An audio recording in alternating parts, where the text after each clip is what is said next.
The Chargers placed a lot of faith in Kristian Fulton to be one of the top corners on the team, and at Wednesday's practice, he made the plays that make you feel like he could be.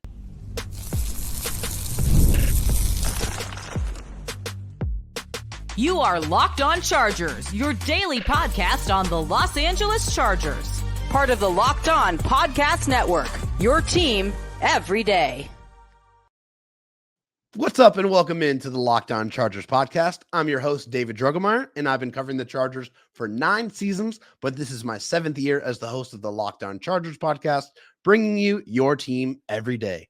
Thank you so much to the everydayers out there for making us your first listen. And to make sure that you never miss the show, go subscribe or follow for free on the Locked On Chargers YouTube channel and listen wherever you get your podcasts from. On today's show, I'm bringing on my co-host, Daniel Wade from paternity leave. It's been too long since he's been on the show, so we get to talk about what happened at Wednesday's practice. It was an unpadded practice, but Kristian Fulton really stood out, made some incredible plays, several pass breakups, even snagged an interception. Really makes you feel really good about what he could be and how he could bounce back. And I'm going to bring Daniel Wade on. But before I do that, I got to tell you that today's episode is brought to you by GameTime. Download the GameTime app, create an account, and use code LOCKEDONNFL for $20 off your first purchase. Terms apply. Well, it's been too long, and we don't have to wait any longer. Here he is, Daniel Wade. The man with the beautiful red-headed beard is now gracing your screen once again. Daniel Wade, how has your time off been? How is the beautiful baby girl Dylan doing? Dylan is doing great. A special shout out to everyone who continues to support the show and just praise David, even though, I'm a little bit jealous. I know I told you guys after that first show, hey, tell David how good of a job he did, but now it's is it coming from my job? What's happening here now? But thank you to everyone who continued making us your first listen. We had a great batch of guests. I loved every show I watched. It was my first listen every day on paternity leave.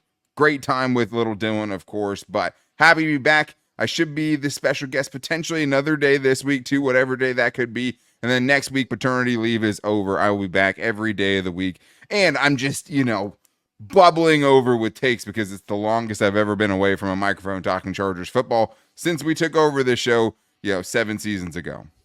Yeah, been way too long, but we got some training camp practice to get into, Daniel. We're going to be recapping Wednesday's practice, and one of the big standouts from Wednesday's practice was Kristian Fulton looking good, making plays, and really, making you feel really good about what he could be. I mean, this is going to be a bounce back year for him, and on Wednesday's practice, he did extremely well. This is from Daniel Popper. He said, Fulton got the pass breakup party started in the move the ball period early in practice. Herbert threw to QJ on an out route. Fulton challenged the pass and knocked it out of Quentin Johnston's hands.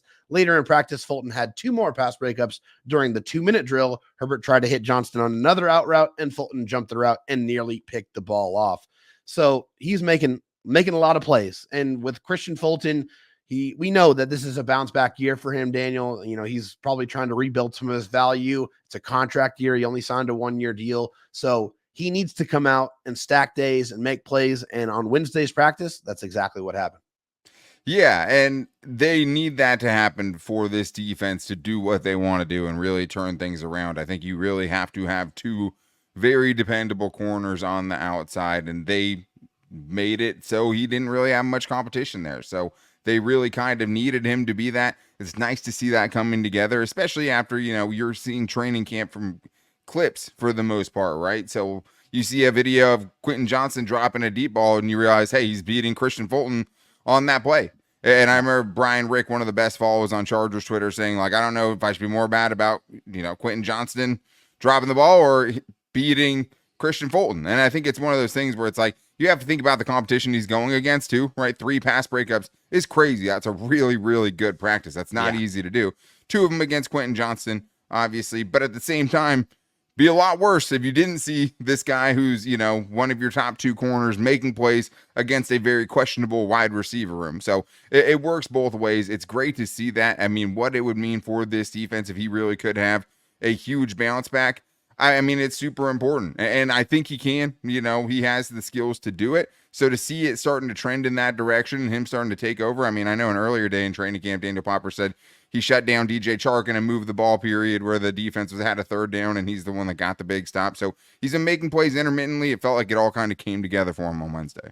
And that's good. It's good to see that. And another guy that has a ton of confidence in Kristian Fulton is his defensive coordinator, Jesse Minter. Had some really glowing things to say about him, Daniel.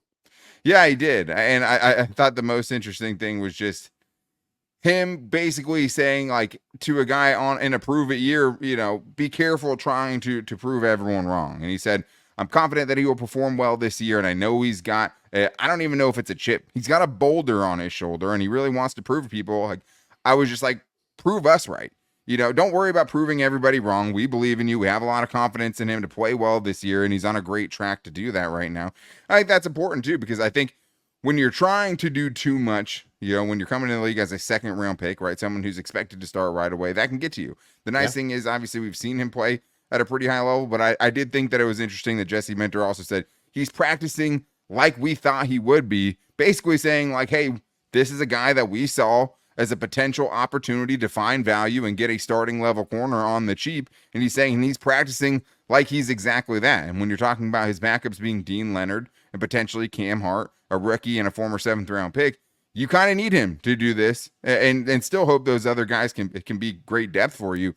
But you need Kristian Fulton to at least be CB2 on this team. Yeah, and I love what you said about not trying to do too much, because you know you don't want to put too much pressure on yourself, right? You want to go out there and you want to play fast. You don't want to have to think about it. You want to be comfortable. You want to be confident and do what you know that you are capable of doing. And we do don't your 1/11th, right? Yeah. That's been the motto the whole time. Like if you're trying to do too much, you're not trying to do your 1/11th. Just your job and only your job. Exactly. Don't get caught up on the boulder on your shoulder and trying to prove everybody wrong. Just go out there and prove the Chargers right for making that decision to bring you in to be one of your main guys on defense on the outside. I mean, it's so incredibly important in every single defense that you have a couple of corners that you trust that can go out there and lock down wide receivers. Because if you don't, you're going to get torn to shreds.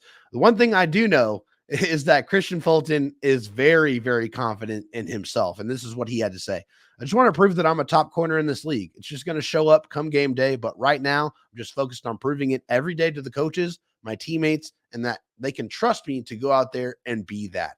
And I like that mindset. I really, really do. He believes in himself, but he wants to show up every single day, prove it to his teammates, prove it to his coaches, and make sure that everybody has confidence that he's going to go out there and do his job and be one of the best corners on this football team, and hopefully resurrect his value and be one of the better corners in the league.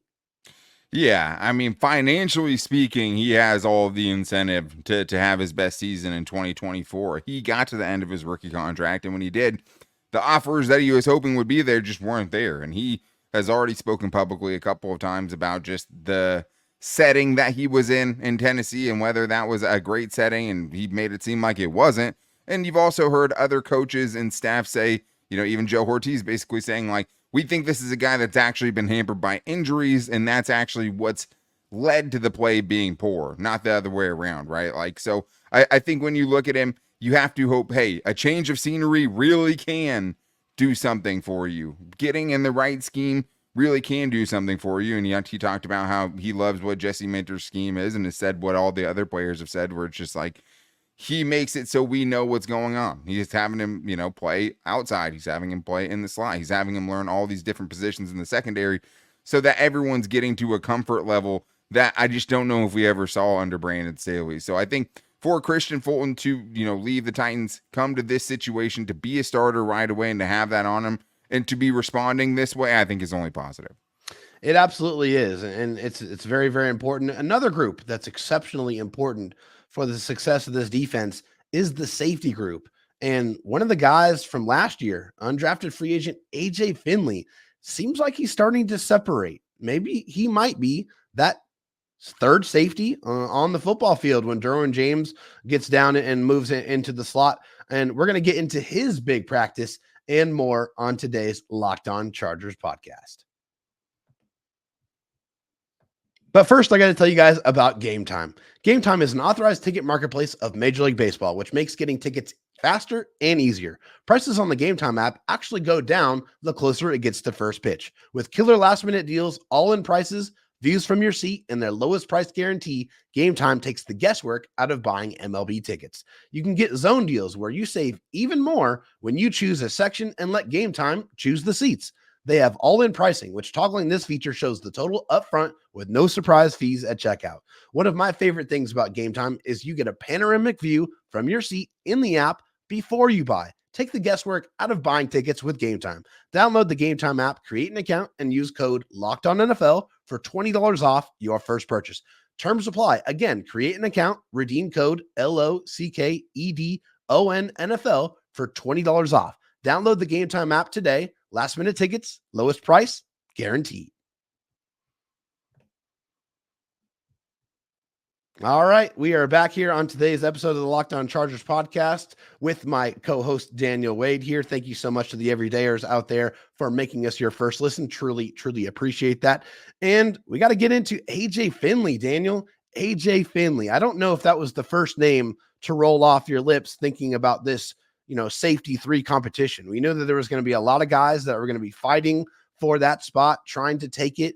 And it seems like AJ Finley is starting to impress, starting to make plays. Yeah. And I mean, the one thing we did know is that we didn't know. I mean, I don't think anyone could have known going into this or had really any great guess as to who was going to pull away with that spot. Even if no one is technically pulled away with it yet, there's still separation seemingly with AJ Finley. So it might not be done. The race might not be over. Oh, yeah. But somebody's distancing themselves as that first guy on the field after Derwin James and Alohi Gilman, which is really positive for several reasons. But on Wednesday's practice had an interception off of Justin Herbert covering Zach Hines. Also had a pass breakup Wednesday as well. This is all from Eric Smith's team report, Chargers.com.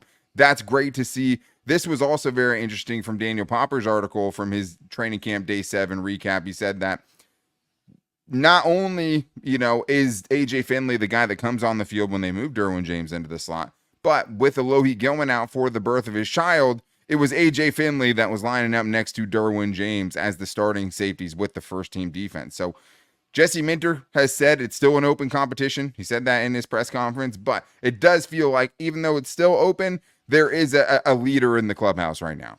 Yeah, there absolutely is. Obviously, this is all before any of the joint practices, before any of the preseason games, which I think is going to hold more weight, right? They want to see what these guys look like when you're playing real football and you're out there with, the majority of your defense and your teammates. You want to know how you communicate, how you are able to be, or if you're able to be at the right place at the right time, and if you're making plays when it's live football. So, I mean, the thing for AJ Finley is, he has experience with this team. He was with them last year. Yes, he's played majority on special teams, but he did get a couple of opportunities on defense as well.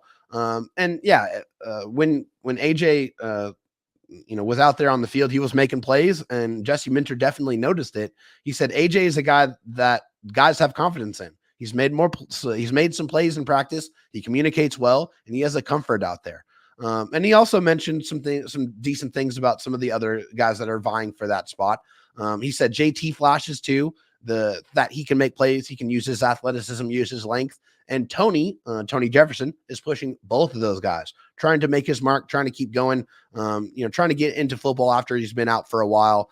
It's an open competition, and all of those guys bring something different to the table. And I think he's absolutely right, Daniel. I think all of those 3 guys, I would say that are mainly in competition for that safety 3 spot, all bring something different, a different skill set to the table that they offer.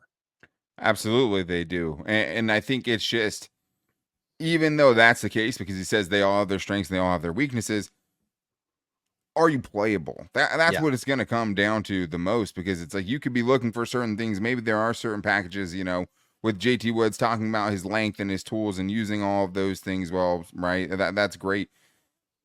But if in other parts of your game you just can't be on the field, then it doesn't matter. So I do think that AJ Finley, when you're talking about him, he is someone that has made plays and has stood out so far this offseason. If you're talking about JT Woods, you're talking about just the pure athleticism, the ability to make plays that he showed in college that hasn't translated, but also a huge gaping kind of hole in his game, which is being able to tackle people and having the physicality that's necessary at this level. Then you look at Tony Jefferson, and I think it's obvious what Tony Jefferson brings to the table. It's the experience. It's the, time he's already spent with Jesse Minter, time he's spent in similar defenses to this that have, similar terminology and just games played, snaps taken. Because when you're looking at JT Woods and AJ Finley, I mean, you're talking about two guys that I don't think between the two of them put 200 snaps together defensively last year. Yeah. And a guy in JT Woods that was a healthy scratch for several weeks when he wasn't on the kind of strangely on the non-football illness list for a big chunk of last season. And we never really found out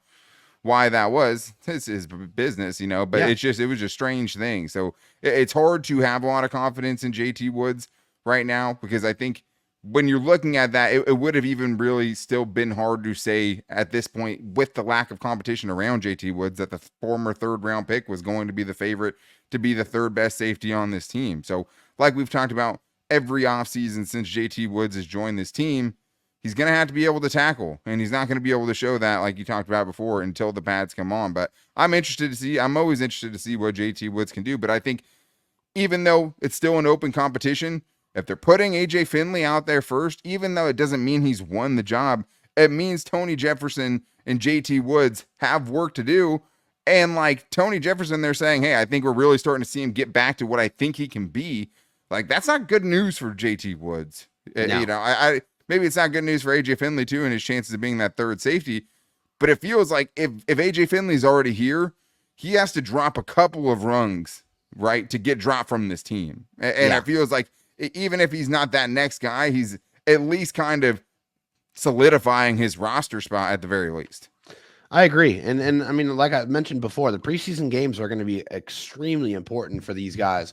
But I think JT Woods in particular, right? Because we know what his kryptonite has been since he's been in the league, and it's been his inability to tackle. So he's going to have to go out there and show out. He's going to have to make strong tackles. He's going to have to show that he's able to clean up his biggest fatal flaw, right? And if not, then he can't be trusted, no matter how good his coverage skills is, no matter how athletic and how long he is as an athlete. He can't utilize those skills if you don't have a well-rounded game. So the preseason is going to be extremely important for these guys. I'm very much looking forward to seeing how they compete, and I want to see how much Tony Jefferson's going to be out there. I mean, he's on the back end of the roster, at least as it looks like right now, but I mean, I think he's going to be out there, and I think a lot more starters are going to be out there than we expect as well. But I think the preseason games are going to be the ultimate deciding factor on who rounds out this safety group.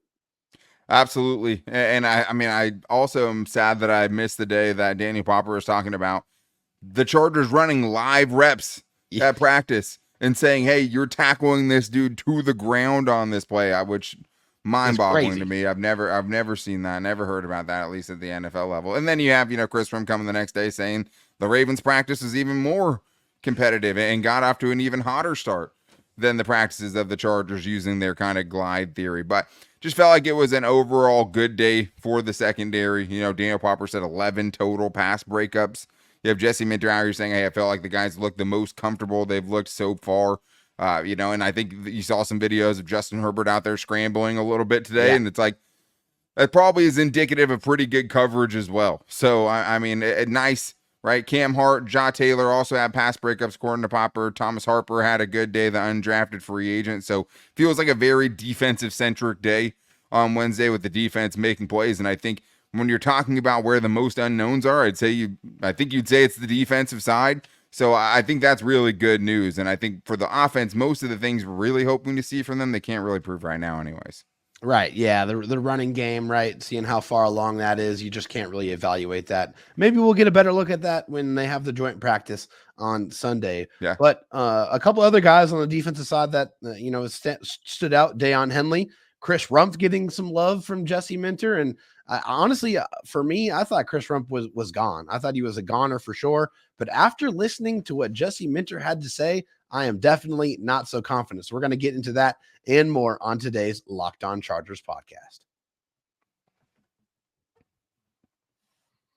But first, I got to tell you about FanDuel. I love sports. I love them so much. I never want them to stop. But as the playoffs wind down, we get fewer games, and the sports aren't sportsing like we want them to. But FanDuel lets me keep the sports going whenever I want, All I have to do is open up the app and dream up bets anytime I'm in the mood. And this summer, FanDuel is hooking up all customers with a boost or bonus daily. That's right, there's something for everyone every day, all summer long.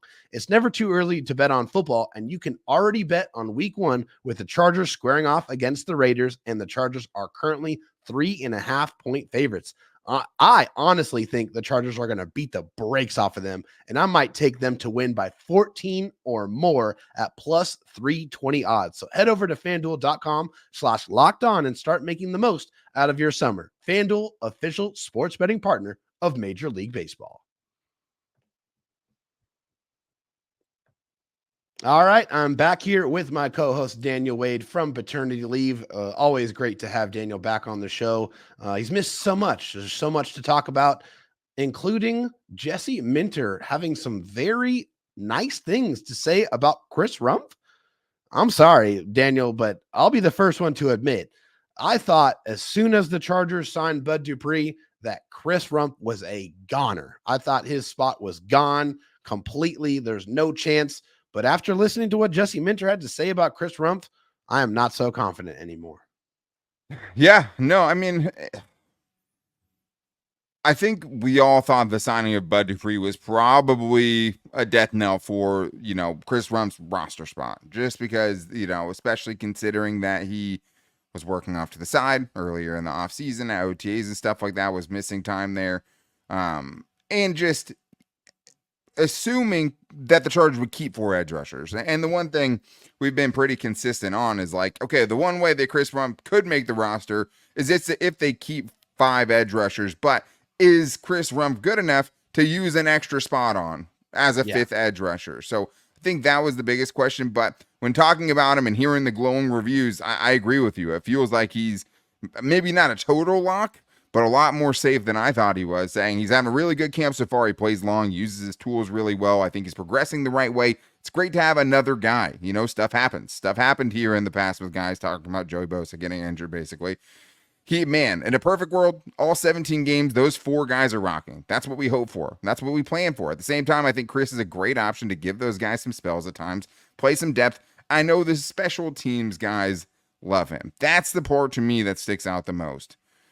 Because when he's saying, I know those special teams guys love him, I'm pretty much assuming that's, Ryan Ficken and Chris Gold, the special teams coach and the assistant special teams coordinator, right? Yeah. Those are the guys I think he's talking about, Jesse Minter, where it's like, well, I know Ryan Ficken loves him, so, he'll probably be around. And that is such a good point, just because that is how he makes the team, being an impact special teams player. And just in a vacuum, probably not a bad idea for a team that's had as many injuries to star players like this team has to have a 5th edge rusher. But the spot has to come from somewhere. So Jesse Minter said he's been bringing consistent energy and attitude to the room every day. That's another good way to make the roster as an end of the roster guy.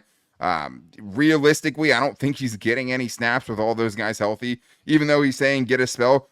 Bud Dupree and Thule are here. If anyone needs a spell, yeah. Like, and the times they're all out there together are not going to affect, the times that Bud Dupree and Thule are getting on the field. So I don't see him getting a ton of snaps. But I also can we just talk about the size of the dude too? Because that's another part of it I wasn't expecting.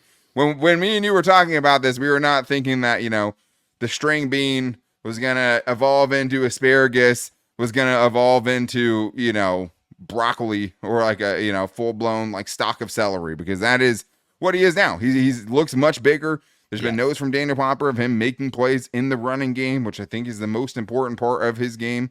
He feels a lot more safe than we've had him pegged for going into this offseason. He was on the roster bubble, and you almost didn't even want him on that, just because felt like a foregone conclusion unless they keep 5 edge rushers, which in this scenario, even though it's probably not Jesse Minter making that decision at the end of the day, and I don't think this absolutely locks him into the roster, but it does feel pretty close.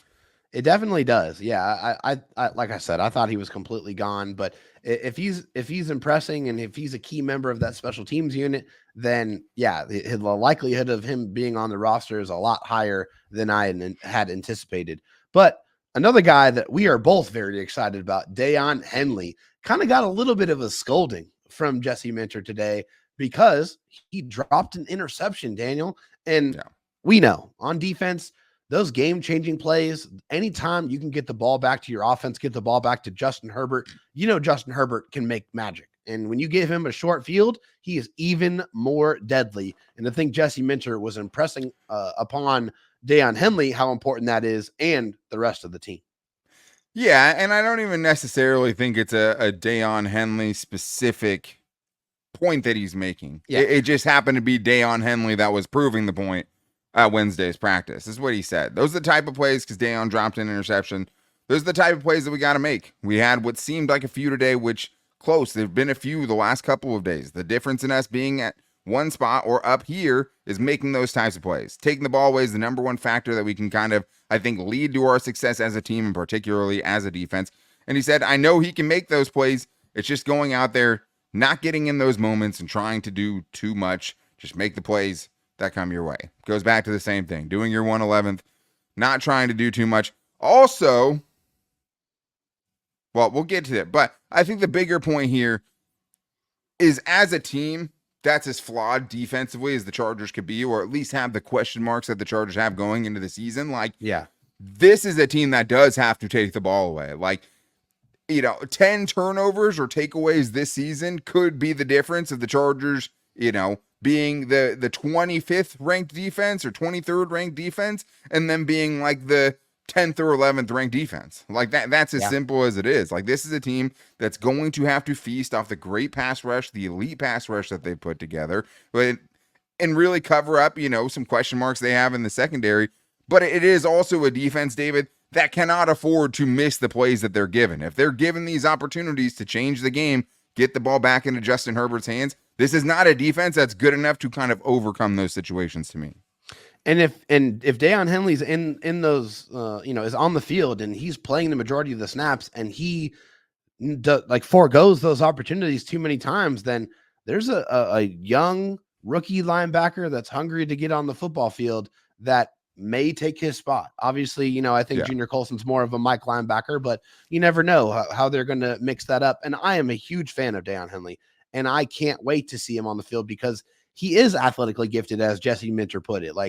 Because of his coverage responsibility or his coverage ability, being a former safety, it really shows. Like, this guy can. He said he has elite coverage ability. Elite. Elite's a big word. That's high praise for Deon Henley.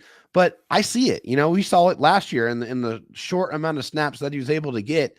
He racked up the tackles, and he's always close to the football. Always, just being there in the right place at the right time. So I want to see that athletic profile maximized, and I want to see him go out there and excel because I truly do feel like he is a guy that can make a difference on this Chargers defense. Absolutely. And that's why, we wanted to ask Dana Popper if he thinks that Deon can be an impact player for this team, because it feels like he can be.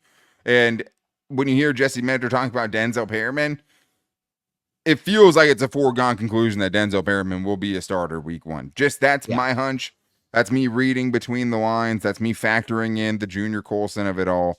It feels like that is the plan. And because it feels like he also just loves Denzel Perryman. I mean, glowing reviews about just like his, hit stick ability, the stopping power there, the veteran experience, and also just a super lovable dude as well. Impossible guy to hate.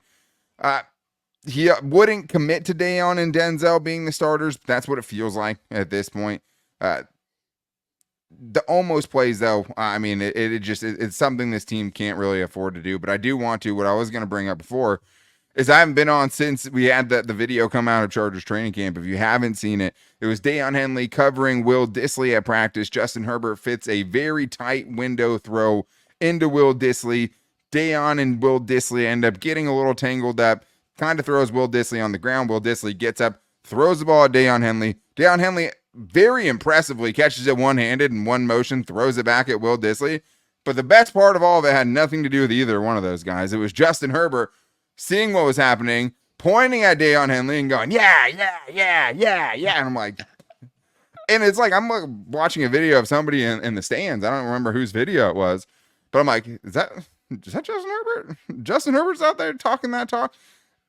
Goes to the point we're making, and Deon Henley's a guy that has a mouth on him too. I mean, he's been on the show. He's a wonderful talker and a guy that I don't think is afraid to chop it up, not smack talk wise, in between the lines. So seeing that kind of competitive fire at practice, even with the glide theory and working your way up to everything, it seems like things are getting ratcheted up So excited to be back here on, Monday, even though we still have a show tomorrow, but Monday after the joint practice as well against the Rams, fittingly against the team where I saw Keenan Allen make the biggest hit by any offensive player that I've ever seen practice or in a game against Alohi Gilman. It just brings a different kind of energy. And I think it's great seeing this now against their own team, because that's the kind of fire that gets built up over time, and I want to see it taken out on somebody else's team. So I think it's perfect timing to get the Rams in town. I can't wait to see it. And Daniel, thank you so much for joining me on the show, brother. I appreciate it.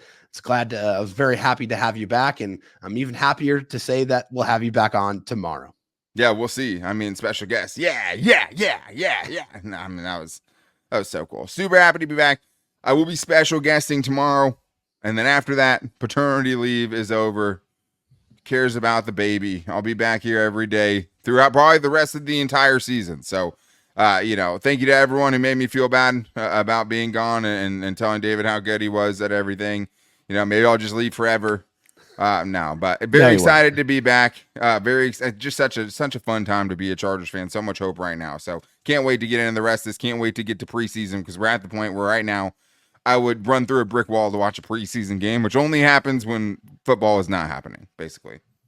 All right, guys, that's going to wrap things up for today's episode. Make sure and like and subscribe to Locked On Chargers YouTube channel, and go follow us on Facebook at Locked On Chargers, on Instagram at Locked On Chargers, and on Twitter at Locked On LAC. You can follow me on Twitter at DroTalkSD, and you can find my partner Daniel Wade on Twitter at DanTalkSports. Make sure you're back with me tomorrow as Daniel Wade joins the show again for Friday's episode to talk about what happened at Thursday's practice, which I believe is going to be a padded practice. But make sure you're back with us tomorrow to talk about all the news and notes coming out of training camp. But until tomorrow, go Bolts.